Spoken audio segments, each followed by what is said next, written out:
First, I would like to obviously bring my big regards to all of you who are here joining me at the head table, and Ms. Deputy Michelle Ann Thomas, the Honorable Fitzgerald Hines, the Counter Trafficking Unit Director, Dr. Samantha Chatram, and then obviously our distinguished guest as well, Mr. John Miller from the U.S. Embassy.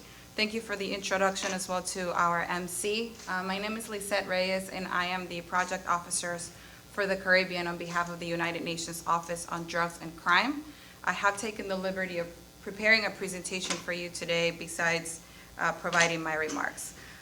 So the United Nations Office on Drugs and Crime, through its Human Trafficking and Migrant Smuggling section, works to promote the development of technical capacities to prevent and combat trafficking in persons. The work of our Office for Central America and the Caribbean has allowed us to identify the need to continue to build coordinated responses to effectively combat transnational organized crime. We work through an extensive network of field offices in the region in coordination with the UNODC section on trafficking in persons and smuggling of migrants.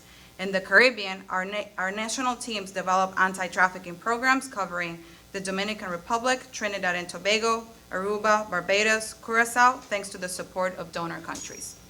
Currently, in Trinidad and Tobago and the Caribbean, we have been working through our Track for TIP program. Original initiative focused on enhancing the criminal justice responses to trafficking among migration flows through capacity building and facilitating regional and international coordination with our government counterparts to combat this crime. Since the launch of the program, we have worked closely with national authorities and participating countries in the development of tools to enhance identification and responses to trafficking, as well as specialized capacity building and investigative techniques to combat and prosecute this crime. I do want to go ahead and showcase to you the presentation that I have briefly prepared. The idea behind the presentation is to showcase the gravity of human trafficking today, how it's manifesting not only globally but in our region, and as well what does the SOP bring? Why is it important, and why are we here today to make sure we continue the path forward to combat trafficking in persons? So first, I think just to showcase a little bit of what we do, I am a representative of the United Nations Office on Drugs and Crime, and we are the leading agency within the United Nations system charged with combating trafficking in persons.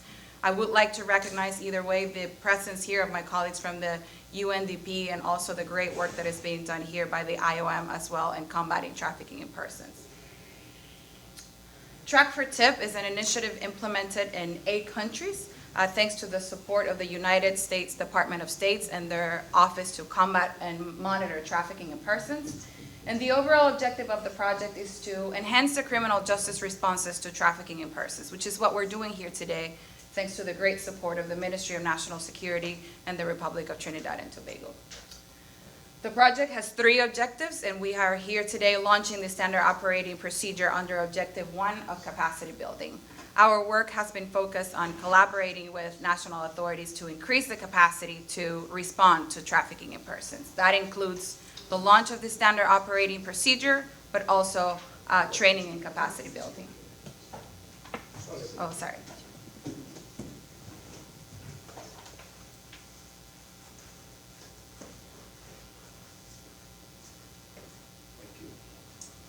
The second objective of the project, which includes knowledge and research, we worked with the counter-trafficking unit since 2020 to develop a national report to understand what were the trends of trafficking here in Trinidad and Tobago.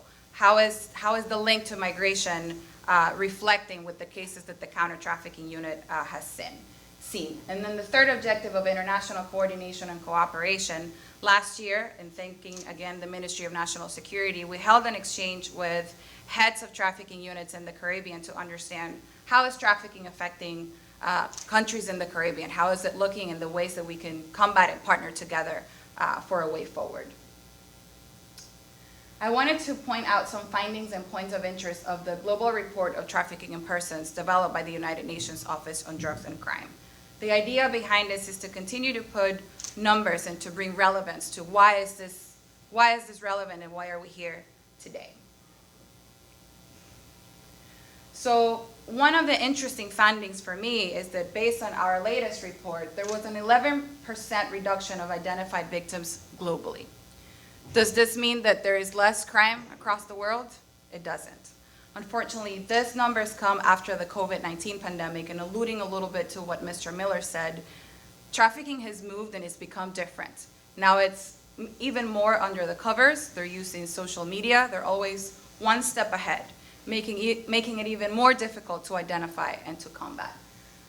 Some regions have recorded an increase in detection, as you can see here, but ours in Central America and the Caribbean has been another one of the regions that has seen a decrease in identification. This does not mean that we're not doing the work. It just means that the crime continues to get more complex and more difficult to identify, bringing even more the bigger need to have coordinated responses against it. I think everyone that spoke before me mentioned it. There is a big vulnerability of women and children when it comes to trafficking in persons.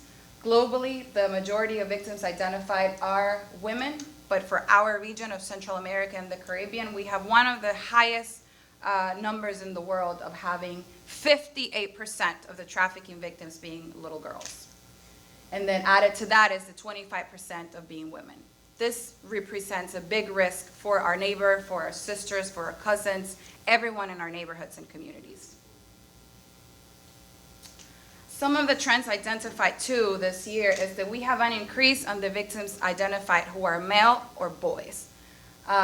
This is a new finding over the course of after the course of the COVID-19 pandemic. Some of the trends and modalities too, and this is not news to you, one of the things that we always see is that the modality of sexual exploitation is the one we see the most in our countries, in our region, but also globally.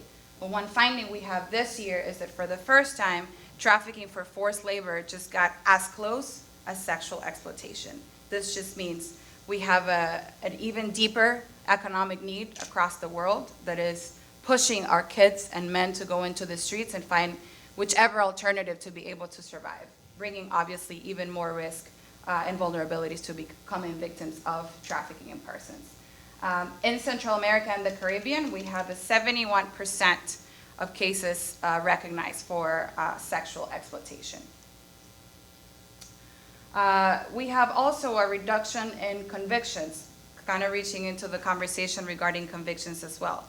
This doesn't mean that the work is not being done. It just means, again, that it has become more challenging. It has become more difficult to be able to get statements, to be able to have the person present to tell their testimony and participate in the case. It has become more difficult to investigate it, and it is our commitment to be able to continue to support countries like the Trinidad and Tobago to fight trafficking in persons. And then just last but not least, just a very brief overview of the SOP. What is it and what does it bring to the counter-trafficking unit?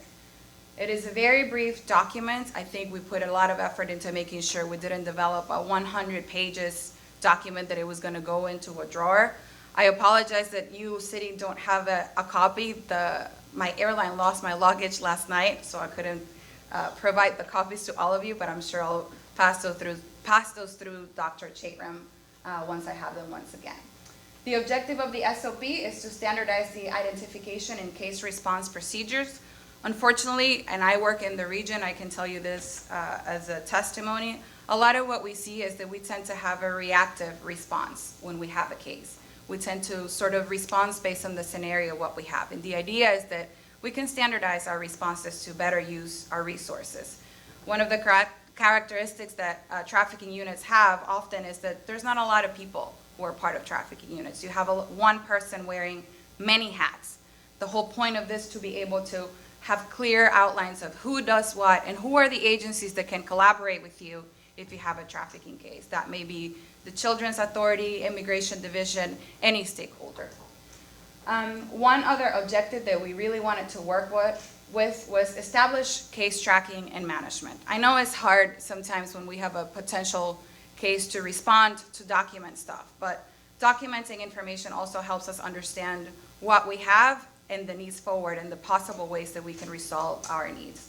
So the SOP also brings that responsibility within the CTU to document and track the information of the cases and also providing feedback to our referring agency regarding a trafficking case. It serves as a guide for the detection of possible victims of trafficking, and then it promotes a coordinated response to avoid re-victimization. How did we put this together? I got to tell you that once I flew here last night just to make sure that we completed this activity, I was filled with joy because, you know, we finalized it and it's ready to be put in place. This process started in 2021. We did many stakeholders consultations, but for the most part, we did a lot of work sessions with the counter-trafficking unit to make sure that this was a document that it was going to be useful and that is truthful to the day-to-day operations and the resources available. Well, those are the work sessions I mentioned.